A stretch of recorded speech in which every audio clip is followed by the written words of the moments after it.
दोस्तों, आज मेरा विषय है स्वर ज्ञान। एक कहावत भी है, जो दाहिने स्वर खाए खाना, बाम स्वर पिए पानी, सदा रही उसकी स्वस्थ जिंदगानी। दोस्तों, आज मेरा कहने का तात्पर्य अपने इस नाक के दोनों नथनों से श्वास लेने और छोड़ने से है। यदि नाक के दाहिने नथुने से हम श्वास लेते और छोड़ते हैं, मतलब नेचुरल रूप में जब हमारा दाहिने नथुने से श्वास चलता है तो उसे सूर्य स्वर कहते हैं।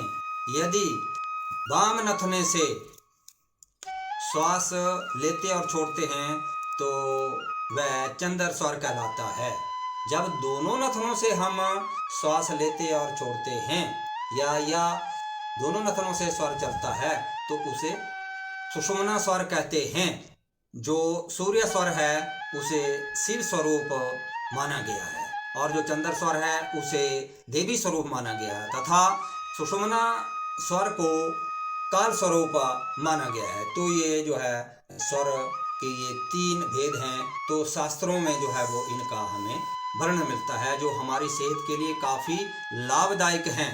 जो व्यक्ति स्वस्थ हो तो सुबह के समय उसका चंद्र स्वर जो है वो उठने के बाद चलता है, ये उठने से पहले भी चल सकता है, और सूर्यास्त के बाद सूर्य स्वर जो है वो चलता है। तो समझना कि वो व्यक्ति सेहतमंद है। यदि जब सूर्य स्वर चल रहा हो, हम भोजन ग्रहण करें तो ऐसी अवस्था में हमारी जो जठराग्नि है वो काफ़ी प्रज्वलित होती है, यानी कि क्रियाशील होती है। तो हमारा खाया पिया तुरंत हजम हो जाता है। और जब चंद्र स्वर चलता है तो ऐसी अवस्था में हमें शास्त्रों में बताया गया है कि पानी पीना चाहिए, पेशाब का त्याग करना चाहिए। तो यह हमारी सेहत के लिए जो काफ़ी लाभदायक सिद्ध होता है। दिन के समय जब दिन के समय चंद्र स्वर चलता है तो ऐसी अवस्था में हमारा जो दिमाग है वो शांत, शीतल और एकाग्रता लिए होता है, काफ़ी क्रियाशील जो है वो बना रहता है। क्योंकि हमारा जो सिर जो है, दिमाग जो है वो ठंडा होना जरूरी है। दिमाग यदि हमारा गर्म रहेगा तो वो सही से काम नहीं कर पाता है।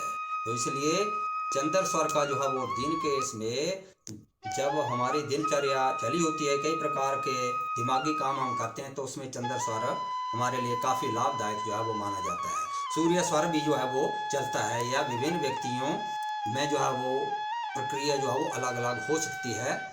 तो एक पैर दो पैर बारी बारी से चंद्र स्वर, सूर्य स्वर ऐसे भी चल सकता है। ऐसा हो तो घबराएं मत। लेकिन ये बताए बात के रात के इसमें सूर्य स्वर जो है वो यदि क्रियाशील रहे तो हमारी सेहत के लिए काफ़ी लाभदायक रहेगा। जो खाया पिया है वो तुरंत हजम हो जाता है। यदि शाम के समय चंद्र स्वर क्रियाशील हो तो आप लोग वाम करवट जो है वो सो जाएं, क्योंकि जो लोग वाम करवट सोते हैं वो अवश्य ही 100 साल जीते हैं। तो इस तरह के इन स्वरों का भी काफ़ी महत्व है। तो इन स्वर से ही हम जो है वो अपने कुछ जो रोग हैं जो छोटे मोटे, उनको हम ठीक कर सकते हैं। जैसे गर्मी से पैदा होने वाले जो रोग हैं तो हम अपना वाम स्वर चला करके जो है वो ठीक कर सकते हैं। और जो शीतलता वाले, जैसे फेफड़ों और गले से संबंधित ठंड से होने वाले जो रोग हैं तो उनको हम अपना जो है वो दायां स्वर चला करके ठीक कर सकते हैं। तो जैसे ये बताया गया है कि जो छोटे बच्चे होते हैं वो 1 साल तक, जब तक उनके दांत नहीं आते हैं तब तक जब वो पेशाब करते हैं तो उस वक्त उनका जो है वो वाम स्वर चला होता है, और जब वो टॉयलेट आदि करते हैं तो उनका जो है वो दायां स्वर चलता है। तो दोस्तों, आप अवश्य ही जो है वो इन बातों का ध्यान रखेंगे और जीवन में जो है वो अपना जो स्वास्थ्य है उसको ठीक बनाए रखेंगे। यदि आपको मेरा विषय पसंद आए तो इसको शेयर, लाइक और मेरे चैनल को सब्सक्राइब जरूर करें।